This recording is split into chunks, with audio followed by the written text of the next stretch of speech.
When the Second World War ends in 1945, we see the end of conflict globally in terms of total war, but we see the beginning of a intense standoff between the Soviet Union and the United States.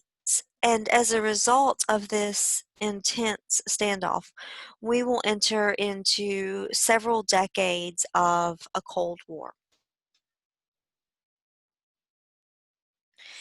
In the aftermath of World War II, the United States and the Soviet Union engaged in a series of tense confrontations based on the Soviet Union's belief that the United States was pushing for global capitalism, and on the United States' belief that the Soviet Union was on a quest to spread communism across the globe. Now, there is some truth in the fears that both of these nations feel. Franklin Delano Roosevelt and Joseph Stalin had built a relationship during World War II in which both sides could communicate and in which they agreed for the most part about the fundamental components of post-war peace. Though Stalin hoped to use Eastern European countries along its border as a buffer zone to protect against attacks, he and Roosevelt did agree that Eastern European nations would have free elections after the war. Now, if you recall from the previous chapter, Adolf Hitler had moved into Czechoslovakia and other areas that border the Soviet Union. And as he did this, he inched closer to Moscow and closer to Stalin. And this caused Stalin great concern. And so he intended to use those other countries as a informal wall, if you will, of protection from being invaded directly by any other nation. President Harry Truman took a different approach to diplomatic relations than his predecessor had, and he put a lot less trust in Stalin's ability to be a pragmatic leader. Truman really emphasizes the brutality of Stalin, and it is important to understand that Stalin was not a nice guy. He was a brutal dictator. But for Stalin, he has built and cultivated a relationship with Roosevelt. And as a result of that, there were some expectations that he had from the United States after the end of the Second World War. But with the death of Roosevelt and Truman's ascension to the presidency, this complicates this very fragile relationship. Due to his mistrust of Stalin, Truman used a very harsh diplomatic style when he approached all things connected to the Soviet Union. After the Soviet Union failed to support free elections in Poland, Truman lambasted the Russians during his first meeting with the Soviet Foreign Minister, Molotov. This, of course, heightened the tensions between the two nations. Now, it is important to understand that Poland was not able to carry on their free elections as they had hoped because there was interference and involvement pressure from the Soviet Union. So Stalin did not hold up his end of the bargain, and Truman responded very critically. In July of 1945, Truman and Stalin, along with Churchill, met in Potsdam, Germany, and they reaffirmed their commitment to free elections and the partition of Germany. Remember, these nations had agreed to divide Germany into these sort of four quarters of the country. The Soviet Union, at this meeting in Potsdam, also agrees to withdraw troops from northern Iran. Stalin declared that he did not support the communist revolution that was taking place in China. Now, those were two very big concessions on the part of Stalin. Although at the war's end, Truman believed that he could work with Stalin, he changed his mind very quickly. The State Department had offered the Soviet Union a $6 billion loan, but Truman withdrew this offer after the Soviets had undermined elections in Poland. The very next year, in 1946, the Soviets decided that they would keep their troops in northern Iran. So Stalin is walking back a lot of the agreements that he had made in Potsdam. The United States and the Soviet Union clashed over the issue of atomic weapons. Remember that the United States had used the atomic bomb to bring about a quick end to the Second World War. The United States hoped to keep the nuclear arsenal, and the Soviet Union began to push for its immediate destruction. Now, Stalin, again, he's not a nice guy, but he's not a dumb guy.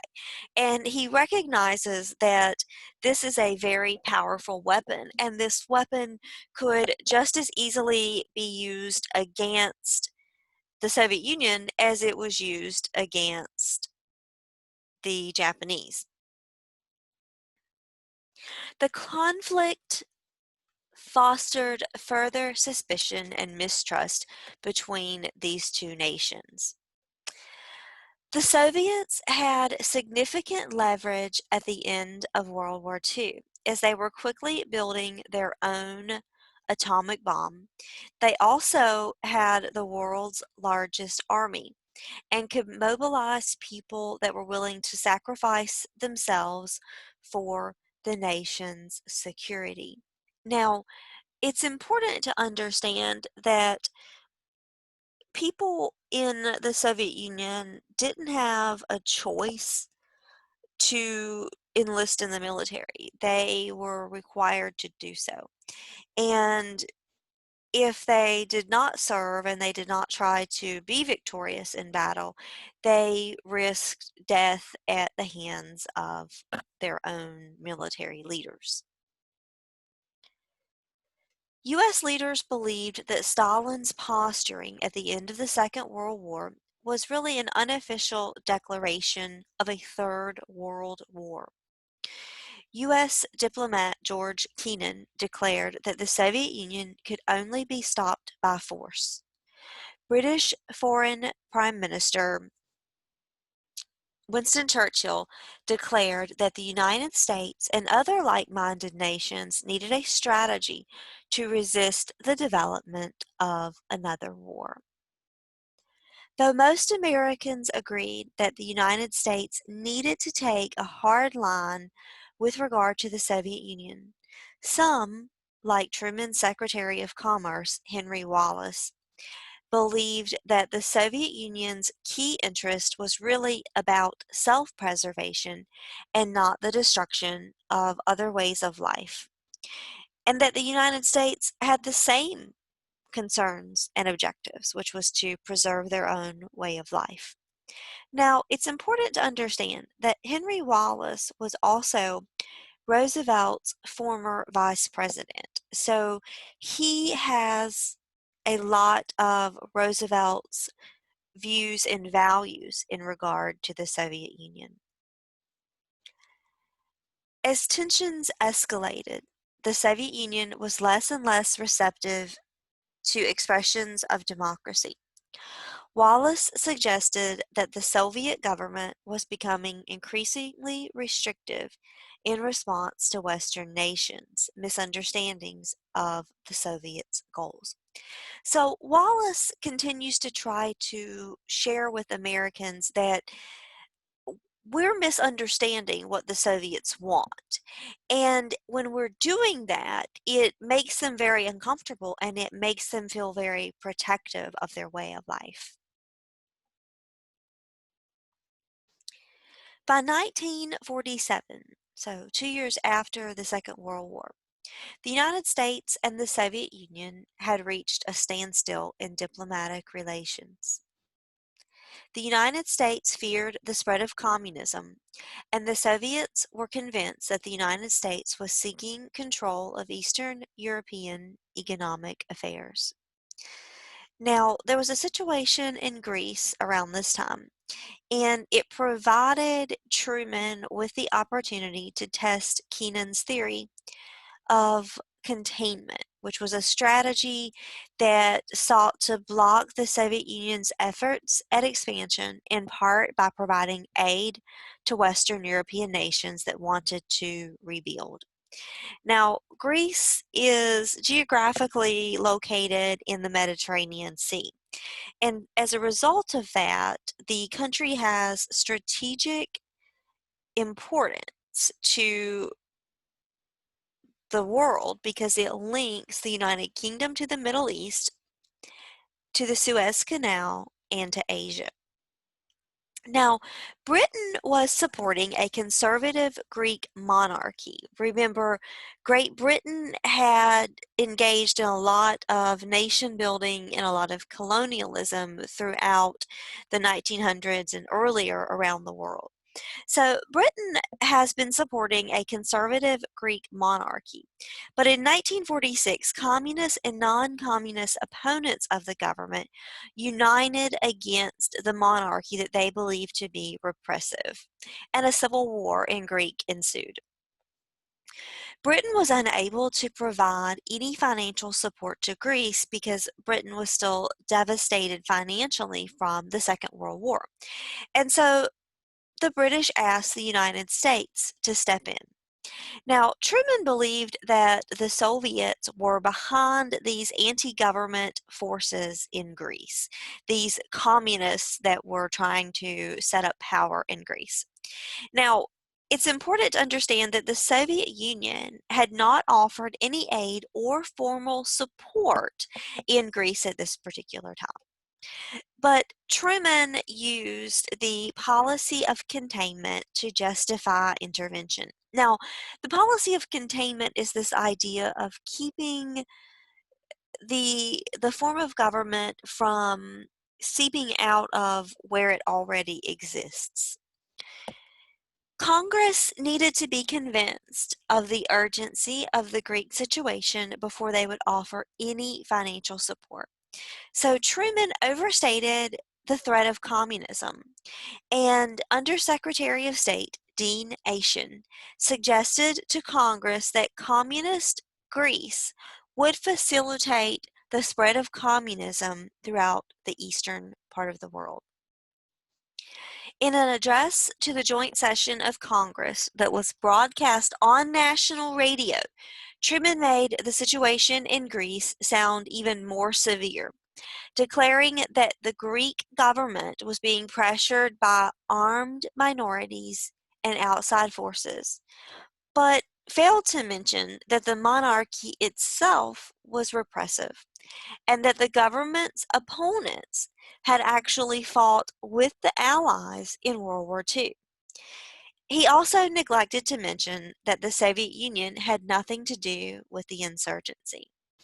Now, the American public was outraged, and Congress responded to Truman's fear-mongering by offering $400 million in military aid to Greece and Turkey. Truman's efforts in Greece and Turkey formed the basis of fundamental piece of foreign policy during the Cold War, and that policy is called the Truman Doctrine. Now, the Truman Doctrine stated that the United States would aid anti-communist governments, whether they were democratic or dictatorial. Now, this is very important because the United States is supposed to be a democratic nation and is supposed to advocate for democracy. But the Truman Doctrine really centers on this idea that it's okay if a person is a dictator as long as they're not a communist. The doctrine was predicated on the belief that the people in other nations were invested in maintaining a non-communist political system in the face of the Soviet pressure. Though Stalin had no role in the situation in Greece, he had helped to install a communist government in Poland, and the Soviet Union maintained a military presence in Latvia, Lithuania, and Estonia even after the Second World War had ended. Additionally, the United States increasingly found itself unable to negotiate with the Soviets on the issue of atomic energy.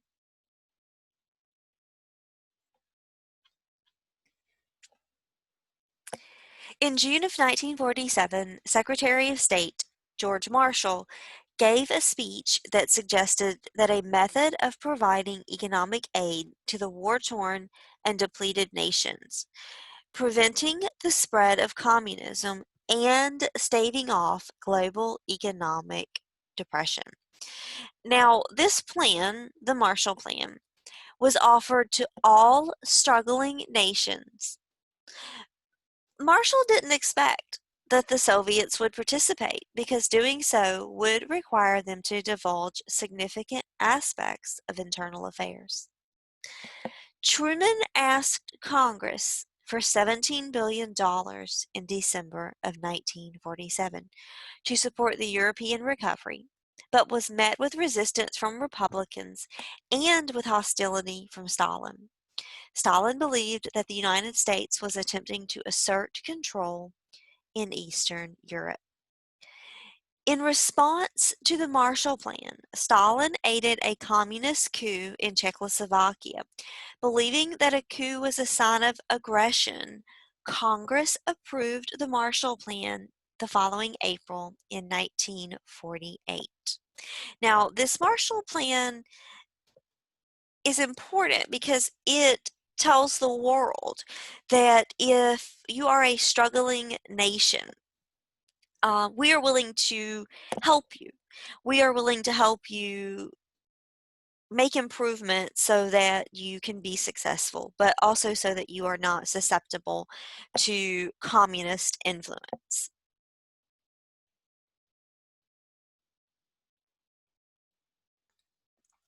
In the context of the Cold War, the power of the president continued to grow, just as it had over the course of the New Deal and World War II.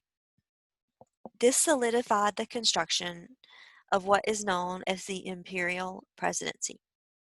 In 1947, Congress passed the National Security Act, which created a new cabinet agency, the Department of Defense, and consolidated control of the nation's military services under its authority.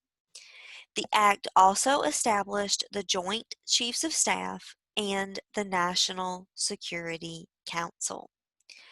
Congress also gave the Central Intelligence Agency the authority to gather intelligence about the Soviet Union. It created the National Security Agency in 1949. Those agencies increased the president's ability to conduct foreign affairs without interference from outside of the executive branch. In 1948, the United States hoped to create a Germany that was economically stable by joining with France and the United Kingdom to consolidate those occupation zones into the Federal Republic of Germany, which is West Germany. Now, Stalin, again, he's very concerned because what he sees is that these three parts of Germany are uniting, which means they might be a threat to the area of Germany that Stalin is in control of. Stalin responds to this by cutting off Berlin from the west through a blockade. This further escalates tensions and prompts Truman to order an airlift known as Operation Vittles, which brought West Berliners 2.5 million tons of supplies over the next year. Now, Operation Vittles, this Berlin airlift, is a year of the United States conducting essentially bombing runs in which they would fly over this part of Berlin and drop food, supplies, sometimes gasoline, so that people would have the ability to power generators, to heat their homes, those types of things. This was a massive aid effort on the part of the United States to ensure that the people inside of this zone were able to survive. During the Berlin airlift crisis, Truman was able to win re-election in 1948. This was amidst a lot of criticism from both Republicans and Democrats about Truman's relationship and handling of the USSR. In April 1941, the United States and 11 European countries formed the North Atlantic Treaty Organization, or NATO, which was a security pact in which an attack on any of those members would be considered an attack on all. Now, the Soviets were not a member of NATO, of this organization, so they very angrily responded to this by creating the Council for Mutual Economic Assistance. And this was a counterplan to the Marshall Plan and the Warsaw Pact, which was a counterpart to NATO. So the Soviet Union really says, well, if you can do it, we can do it as well. And so they create their own methods of aiding struggling nations and joining other like-minded nations together. In 1949, we see many alarming developments taking place, and these developments cause great concern to the United States. The Soviet Union tested an atomic bomb. The Chinese Communists, led by Mao Zedong, overthrew the government and created the People's Republic of China. These things are of great concern to the United States. Remember, during World War II, the United States has been very involved in helping the people in China to resist Japanese invasions. But now there has been a overthrow of the government that has worked with the United States, and that government has been replaced by Mao Zedong. In 1950, the National Security Council created a document which was entitled NSC 68. This document declared that the Soviet Union posed a serious threat to the American way of life and called for the creation of a hydrogen bomb. It also called for an increase in military spending and the establishment of a NATO-like alliance around the world. The same document, NSC 68, also suggested that the United States secretly seek to create unrest in Soviet-influenced countries. It encouraged the United States to organize civil defense programs at home and pushed for internal security organizations. So NSC 68 is really reminding the United States to not just focus on these developments around the world and be concerned about Soviet influence in other parts of the world, but also encouraging the Americans to be concerned about threats to security closer to home. Now, at first, Truman had a lot of trouble convincing the public to support this NSC 68, partly because it was very expensive to fund. But in 1950, the Soviet Union backed North Korea as North Korea invaded South Korea, which was, of course, supported by the United States. Now, on this map, you can see the Soviet Union up here in these areas.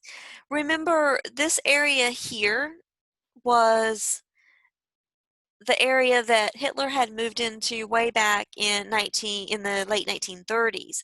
And Stalin wanted to keep these areas here as kind of his buffer zone to protect Moscow and kind of the mother country here in the Soviet Union.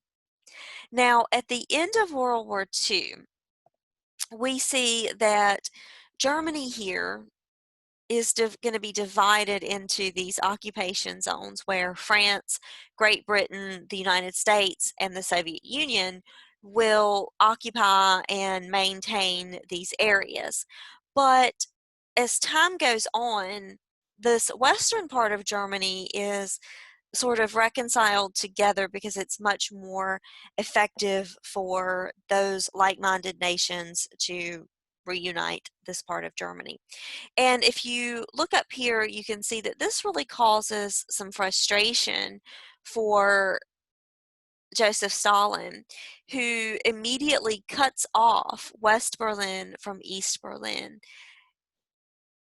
and sort of solidifies his influence in what is known as East Germany.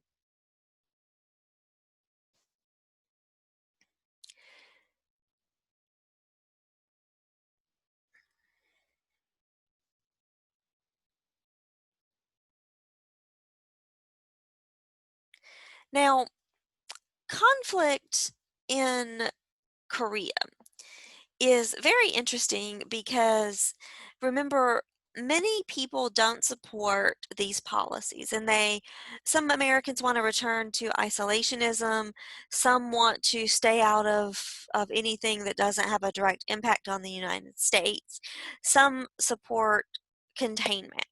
And so with this NSC 68, part of this plan, this document, would really encourage the United States to actively undermine the Soviet Union. MacArthur proposed to Truman after North Korea had invaded South Korea that the UN forces would invade North Korea in an attempt to reunify the nation under the Syngman Rhee MacArthur organization. Now, MacArthur, his plan moved beyond the initial goal of containing communism. Truman gave the plan approval very quickly within just 3 weeks of this invasion. But what's important to understand is that as the North Koreans are moving into South Korea, the United States feels like they have a limited amount of time to respond. Now, the Syngman Rhee are in power in South Korea, and the objective here is to reunite the nation and help solidify the control of a group that the United States believes will be more friendly and more receptive to doing business with the Americans. Within 3 weeks of the invasion, the United States actually pushes the Koreans back. Now, the Chinese are concerned because they don't want the United States becoming involved in their territory. And so they warn the United States that if troops are sent into China, there will be retaliation. But the United States dismissed this threat and pushed across the Yalu River. This prompted the Chinese government to send more than 300,000 troops in to North Korea. Now, to give you some mental image here, so that the things I'm telling you make sense, we see initially that North Korea pushes into South Korea, and they're having some success, but the United States sends troops very quickly, and they're actually able to push South Korea all the way, or the South Koreans, all the way back to this border. And so they really managed to retain influence and control. But the Chinese say, hey, this is far enough, this Yalu River, do not cross into China, or we will respond. Of course, the United States really disregarded that, and so the Chinese responded by sending more than 300,000 troops. The Chinese quickly bolstered the North Korean forces and pushed the United States back to South Korea. Communist forces conquered the southern capital of Seoul in January of 1951, but the UN forces recaptured the city and pushed the communists back to this 38th parallel. Now, Seoul is right here. So, again, the United States and the South Koreans push the North Koreans all the way back to this Yalu River, and they push into China. China responds by aiding North Korea, and they push back all the way to capture the South Korean capital of Seoul. The United Nations, along with the United States, aids the South Koreans, and they manage to push back the North Koreans to this 38th parallel line where this border remains in place between North Korea and South Korea today. Now, this is almost an immediate stalemate, and so Truman has to figure out, what to do, how to respond. So he returns to the idea that rather than reuniting North and South Korea under that Syngman regime, that we need to engage in containment. Now, MacArthur publicly critiqued this change of course on the part of Truman, and Truman very quickly and very promptly removed MacArthur from command. Now, the war will last for another 2 years, but this 38th parallel, that's sort of the stalemate point, will continue to be the unofficial, official line between North and South Korea. By the end of the Korean War, the United States had spent $45 billion and lost more than 54,000 lives. The United States had gambled on the public's support for the war strategy, and that did not end in victory.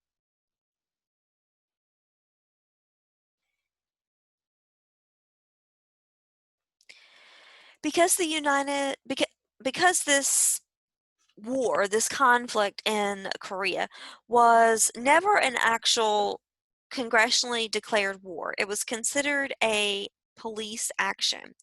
This allowed the president a lot of power and authority over the United States' role and involvement in the war. The United States never declared war on North Korea.